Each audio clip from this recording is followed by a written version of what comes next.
Guys എല്ലാവർക്കും welcome to stream. എല്ലാവർക്കും welcome to stream. And guys ഞാൻ വേറൊരു കാര്യം പറയാം. ചാറ്റിലും കുറെ പേര് പറയുന്നുണ്ട്. ഞാനിത് ജസ്റ്റ് എൻ്റെ ഒരു സൈഡിൽ ഞാൻ ജസ്റ്റ് പറഞ്ഞു തുടങ്ങുവാണ്. അതായത് എൻ്റെ പേരൊക്കെ ഇതിനകത്ത് വന്നതുകൊണ്ട് പറയുവാണ്, വേറൊന്നും കൊണ്ടല്ല. ഈ RP അപരാധത്തിലൊക്കെ എൻ്റെ പേരൊക്കെ ഇങ്ങനെ വന്നതുകൊണ്ട് പറയുവാണ്. ഇപ്പൊ MRC vs MRC നടക്കുന്ന ഇഷ്യൂല്, അതായത് MRC vs MRC എന്ന് പറഞ്ഞാൽ മീൻ ഷെമീർ vs ഷെയ്ഖ് അടി നടക്കുന്നതിൽ അവരങ്ങോട്ടും ഇങ്ങോട്ടും പറയുന്ന എല്ലാ കാര്യങ്ങളും എനിക്ക് ഒരുപാട് മാസങ്ങൾക്ക് മുമ്പേ, ഒരു 1-2 മാസങ്ങൾക്ക് മുമ്പേ ഇവരുടെ രണ്ടുപേർക്കും എതിരെയുള്ള പ്രൂഫും മറ്റേ അതും ഇതും ഓരോ ചെയ്തതെല്ലാം എനിക്ക് കൊണ്ട് തന്നതാണ്. എനിക്ക് ഇങ്ങനത്തെ ഓസി കാര്യങ്ങൾ എടുത്തു വെച്ച് അവരാധിക്കാൻ ഒട്ടും താല്പര്യം ഇല്ലാത്തത് കൊണ്ട് ഞാൻ ഇത് അന്നേ ഷെയ്ഖിനെയും വിളിച്ച് പറഞ്ഞു, അതുപോലെ ഷെമീറിനെയും വിളിച്ച് രണ്ടുപേരെടുത്തും എനിക്ക് അങ്ങോട്ടും ഇങ്ങോട്ടും നിങ്ങളുടെ പേഴ്സണൽ കാര്യങ്ങൾ അവരാധിക്കാൻ താല്പര്യമില്ല എന്ന് ഞാൻ നേരത്തെ പറഞ്ഞ് ഒഴിവാക്കിയതാണ്. ഇവർ പറയുന്ന എല്ലാ കാര്യങ്ങളും എനിക്കറിയാം. നിങ്ങൾക്ക് ചിലപ്പോൾ ഇത് കേൾക്കുമ്പോൾ പുതുമയായിരിക്കും, എനിക്ക് പക്ഷേ ഇതറിയാം. എനിക്ക് ഒരുപാട് നാൾക്ക് മുമ്പേ അറിയാം.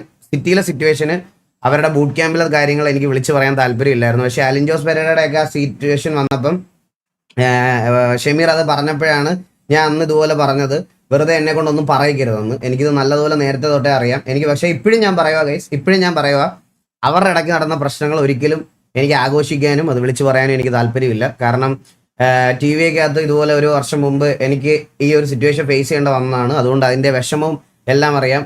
ഒരുമിച്ചൊരു ഗ്യാങ്ങായിട്ട് മുന്നോട്ട് വന്നിട്ട് നമ്മൾ അതിൽ നിന്ന് ആൾക്കാർ മാറിപ്പോകുമ്പോഴുള്ള വിഷമം നല്ല രീതിയിൽ അനുഭവിച്ചൊരുത്തനാണ് ഞാൻ. അതെനിക്ക് നല്ല രീതിയിൽ അറിയാം.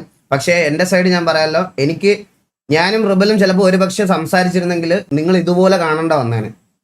അതിൽ എനിക്ക് റിബലിനോട് റെസ്പെക്ട് ഉണ്ട്. സത്യം പറയാം, എനിക്ക് റിബലിനോട് റെസ്പെക്ട് ഉണ്ട്, എനിക്ക് എന്നോട് റെസ്പെക്ട് ഉണ്ട്. ഞാനും റിബലും ഞങ്ങളുടെ ഇഷ്യൂസ് ഇങ്ങനെ സംസാരിച്ചിരുന്നെങ്കിൽ ചിലപ്പം ഇതുപോലത്തെ ലൈവുകൾ ഇങ്ങനെ അങ്ങോട്ടും ഇങ്ങോട്ടും വന്നേനെ. ഞങ്ങൾ ലൈവിൽ ഇത്രയും നാളായിട്ട് ഞങ്ങൾ രണ്ടുപേരും തീരുമാനം എടുത്ത് അങ്ങോട്ടും ഇങ്ങോട്ടും നമ്മുടെ പേഴ്സണൽ ഇഷ്യൂസ് ഞങ്ങൾക്ക് താല്പര്യമില്ല ഡിസ്കസ് ചെയ്യാൻ എന്ന് പറഞ്ഞത് ഇതുകൊണ്ടാണ്. ഇതുപോലെ ആയി പോയേനെ ചിലപ്പം. ഒന്നാമതേ ഞങ്ങൾ എല്ലാവരും മൈൻഡ്ഫക്ക് ആയതാണ് അങ്ങനത്തെ ഒരു ഇൻസിഡൻറ്റിൽ. ഞങ്ങൾ അവരുടെ വഴിക്ക് പോയി, നമ്മൾ നമ്മുടെ വഴിക്ക് വന്നു, നമ്മൾ നമ്മുടെ കാര്യങ്ങളായിട്ട് മുന്നോട്ട് പോകുന്നു, അവരവരുടെ കാര്യങ്ങളായിട്ട് മുന്നോട്ട് പോകുന്നു. ആരെ ഉപദ്രവിക്കാൻ നമുക്ക് താല്പര്യം ഇല്ലാത്തടത്തോളം കാലമാണ്. അതുകൊണ്ട് പറഞ്ഞത്. കാരണം നിങ്ങളുടെ ഒരു കാര്യം പറഞ്ഞതാണ്, ഞാൻ എന്തെങ്കിലും ഉപദ്രവം ചെയ്തിട്ടുണ്ടെങ്കിൽ പബ്ലിക്കലി നിങ്ങൾക്ക് വന്ന് പറയാമെന്ന് ഫേസ് ക്യാം ഇട്ട് ഞാൻ പറഞ്ഞ ഒരു വ്യക്തിയാണ്.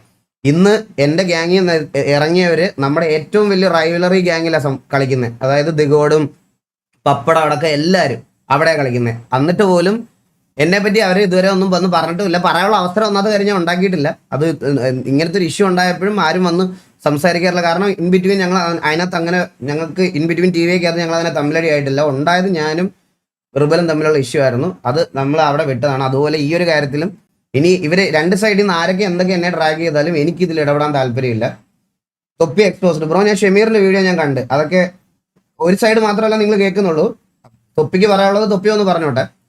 ഞാൻ ഈ കാര്യമാണ് പറയണത്. എനിക്കിതിൽ അഭിപ്രായം പറയാനും സത്യം പറഞ്ഞാൽ സന്തോഷിക്കാനും എനിക്ക് താല്പര്യമില്ല. എന്തൊക്കെ പറഞ്ഞാലും നമ്മൾ ഇങ്ങനെ കാണുമ്പോൾ തമ്മിലടിച്ച് കാണുന്നത് ഒരു വൃത്തികെട്ട ഒരു മെന്റൽ ഹെൽത്ത് ആയിരിക്കും എല്ലാവർക്കും, കാണുന്ന എല്ലാവർക്കും. അപ്പം തൊപ്പിയുടെ കാര്യമൊക്കെ തൊപ്പി വന്ന് അവൻ ഷൂട്ടിലും കാര്യങ്ങളിലൊക്കെ അല്ലേ, അത് കഴിഞ്ഞിട്ട് വന്ന് പറയുമായിരിക്കും. ഇവർക്ക് പറയാനുള്ള കാര്യം പറഞ്ഞു. ഇതിനകത്തോട്ട് എൻ്റെ പേര് പലയിടത്തായിട്ട് വരുന്നുണ്ട്. അതുകൊണ്ട് ഞാൻ പറഞ്ഞു എനിക്ക് ഇതിനകത്ത് ഇടപെടാൻ താല്പര്യമില്ല, ഇതാക്കാൻ താല്പര്യമില്ല. ഞാൻ ഇന്ന് MRCയിലെ മെമ്പേഴ്സിനെയൊക്കെ ഞാൻ കാണുന്നുണ്ട്. അവരിന്ന് എന്തോ പരിപാടിക്ക് എറണാകുളത്ത് വന്നിട്ടുണ്ട്. ഈ ലൈവ് കഴിഞ്ഞാൽ അവരുടെ വീട്ടിൽ വരും, അവരെൻ്റെ അടുത്ത് വന്ന് സംസാരിക്കാമെന്നും പറഞ്ഞിട്ടുണ്ട്. സോ അതുകൊണ്ട് ഗെയിമാണ്. എനിക്ക് നാളെ MRC എതിരെ വന്നാലും MRCക്ക് എതിരെ സംസാരിക്കും. കാരണം എൻ്റെ ഗ്യാങ്ങിനെതിരെ വന്നാൽ അത് ഉറപ്പാണ്. പക്ഷെ അതിൻ്റെ അപ്പുറത്തോട്ട് എനിക്ക് ഇവരുടെ ഒന്നും ഒരു ഓസി കാര്യങ്ങൾ എനിക്ക് അവരാധിക്കേണ്ട, മുന്നോട്ട് കൊണ്ടുപോകണ്ട. ഞാൻ അവരെ കാണുകയും ചെയ്യും, ഇതാക്കുകയും ചെയ്യും. അങ്ങനത്തെ ഒരു മൈൻഡ് സെറ്റും എനിക്കില്ല. ഗെയിമിൽ വരുമ്പോൾ എൻ്റെ ഒപ്പോണൻ്റാണ്. That's it. ഓക്കെ, അപ്പം ബാക്കി കാര്യങ്ങൾ നിങ്ങൾ ഇനി ഇവിടെ വന്ന് ഈ കാര്യങ്ങൾ ഇവരുടെ ഇഷ്യൂസ് കാര്യങ്ങൾ സ്പാം ചെയ്യരുത്. എനിക്കിതെല്ലാം അറിയാവുന്നതാണ്. ഈ പറയണ ഇൻക്ലൂഡിങ് ബൂട്ട് ക്യാമ്പിൽ നടന്ന കാര്യങ്ങളൊക്കെ എൻ്റെ അടുത്ത് ഇവരെല്ലാം പറഞ്ഞ് ഡിസ്കസ് ചെയ്തിട്ടുള്ള കാര്യങ്ങളാണ്. അതിൽ എന്തൊക്കെ സത്യമുണ്ട് സത്യമില്ല എന്നുള്ള കാര്യമൊന്നും എനിക്ക് അറിഞ്ഞുകൂടാ. അതൊക്കെ അവരുടെ സൈഡിൽ നിന്ന് പറയും. ഓക്കെ, അപ്പോൾ അത്രേ ഉള്ളൂ. വെറുതെ അവരുടെ പ്രശ്നത്തിലോട്ട് എനിക്ക് തലയിട്ട് വെറുതെ ഒന്നാമത്തെ കാര്യം അത് വെച്ച് റീച്ചും ഉണ്ടാക്കേണ്ട. എനിക്ക് അതിനകത്ത് ഇടപെടാൻ വേണ്ട. എനിക്കൊരു കോൺട്രവേഴ്സിയിലോട്ട് അടുത്ത് പോകാൻ താല്പര്യമില്ല. സോ ഗൈസ്, അപ്പോൾ എല്ലാവർക്കും welcome back to another stream. അപ്പോൾ എല്ലാവർക്കും വെൽക്കം.